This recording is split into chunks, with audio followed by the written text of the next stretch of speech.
Born in 1998, Serial Experiments Lain was nothing short of a prophet, accurately predicting so many of the struggles that the expansion of the internet would bring to society. Everything from the loss of privacy, to the loss of independence, to the loss of genuine human connection, even to the loss of self. Despite not being an out-and-out horror series, Lain addressed themes I'm sure were especially unsettling to viewers at the time, who could feel themselves at the precipice of the internet becoming inescapable. As it turns out, during Lain's initial airing, a company called Google was founded and set out on its quest for world domination. The show persists to this day as a harrowing display of people's fears coming to life and invading reality. But what terrifies me most is that Lain seems more appropriate now than ever. Weird Layer 01. Popularized by H.P. Lovecraft, cosmic horror is a genre which is primarily defined by incomprehensible and unstoppably powerful forces which oftentimes throw into question our sense of meaning or value within the universe. Facing us off with a fundamentally incomprehensible situation essentially forces us to concede our false sense of security as people and confront the idea of being very vulnerable. It forces us to come to terms with our limitations as mortal beings and acknowledge that we may be at the mercy of higher powers. Oftentimes, this includes concepts such as madness, which throws into question the security of even your own mind. Toward the inception of the genre especially, this was primarily narratively communicated through aesthetics of deep ocean life and religious worship, two timeless symbols of greater power with the enormous and unpredictable and perilous nature of the ocean, leading many cultures to revere it as if it were a god or a devil. Ancient maps commonly depicted great beasts inhabiting these seemingly unending expanses which, with no warning, could beget devastating natural disaster. Even to this day, more than 80% of the ocean remains shrouded in mystery, and the few times I've truly been in open water were straight up mortifying, and I could never forget them. This intensely foreboding aura frames many of Lovecraft's works, as well as countless examples of the genre that have become some of my personal favorites.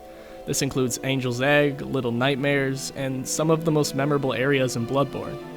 I especially love this deep blue color palette these examples here share. It almost communicates the sense of drowning, but that same deep blue palette can be found in another one of my favorite examples of cosmic horror. Which brings us back to Lain. This series tackled that similar feeling of insignificance, especially as someone loses their sense of self and identity through the various alleys of estrangement the internet would grow to bring. The unimaginable power these new developments could grant anonymous users was downright terrifying at the time, and the internet quickly became so integrated with the real world that it was unavoidable. It was the show's exploration of these feelings through horror elements that drew my attention immediately. Horror is so alluring to me in part because of a sort of morbid curiosity, an interest in exploring death and that which lies beyond my comfort zone without actually having to put myself in proximity to danger. Usually, if a show or a game spooks me, I can just jolt back into the real world and reassure myself that it's all okay. But what makes Lain unique is that the fears it plays on were immediately pressing and spreading across the globe. You couldn't ignore it, and I'm sure that made it all the more powerful to people who watched it in the late 90s. But the series reminds me of something now more than ever. Not only have its themes rang increasingly true since its initial serialization, but now more than ever, I've been thinking about the show in terms of AI.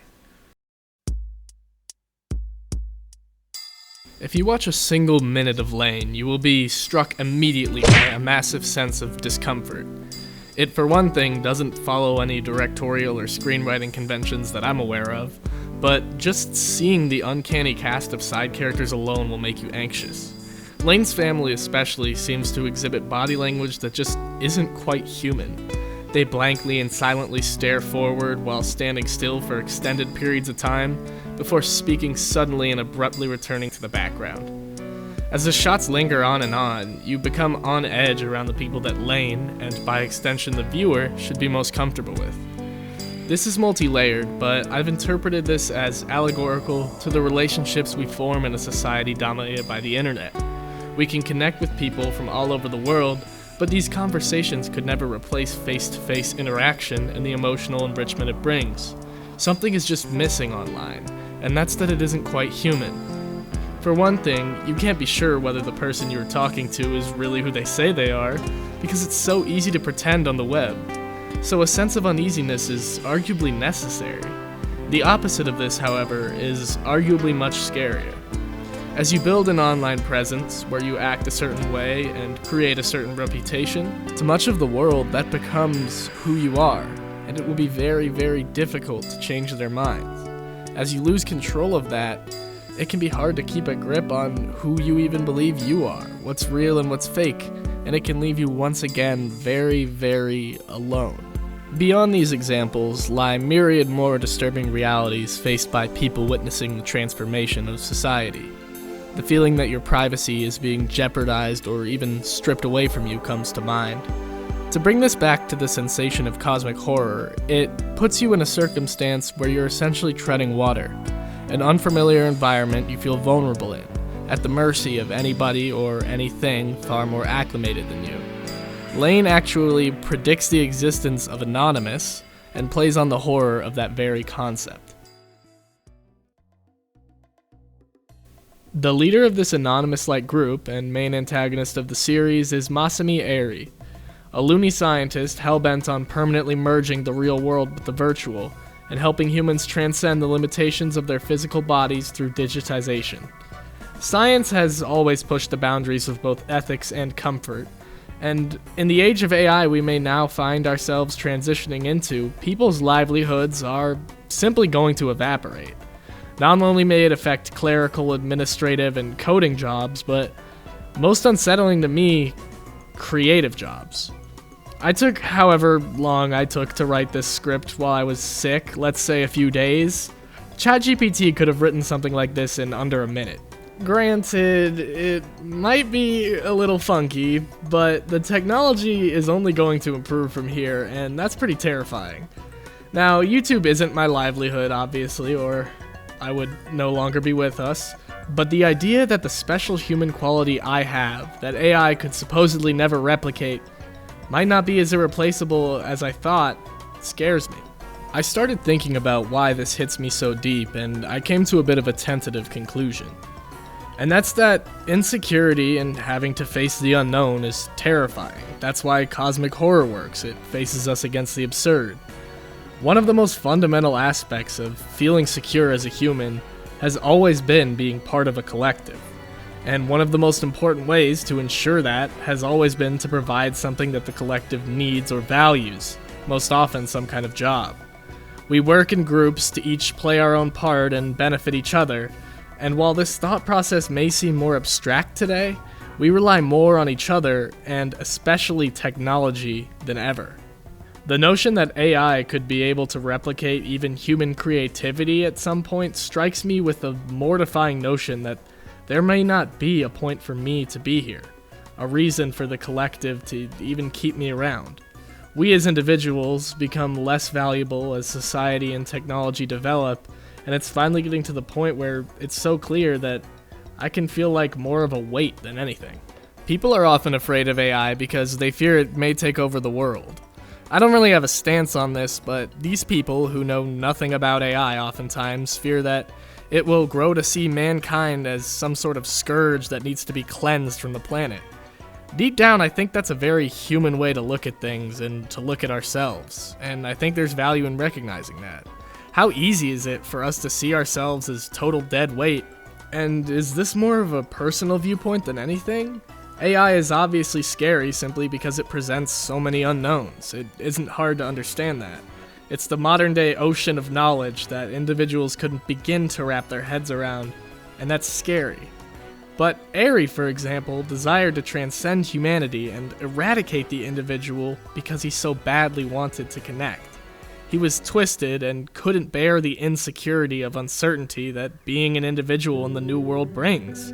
He had to use this technology to become indispensable, to become a god. But ultimately his plan proved imperfect as he had to manifest a grotesque physical form, and through all of his ploys he still couldn't convince Lain to forego her humanity. After all, the digital world is just a part of the physical. The series ends, in my opinion, with a hopeful conclusion. Lain choosing life over whatever you call Ares' plan, and people moving forward as individuals. After all, humans will always want to see other humans' accomplishments.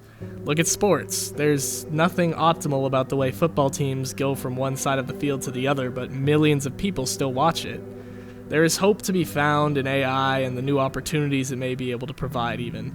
But overall, it dwarfs me, and I'm gonna level with you guys, that's got me a bit spooked. But everyone is connected. Everyone always will be connected.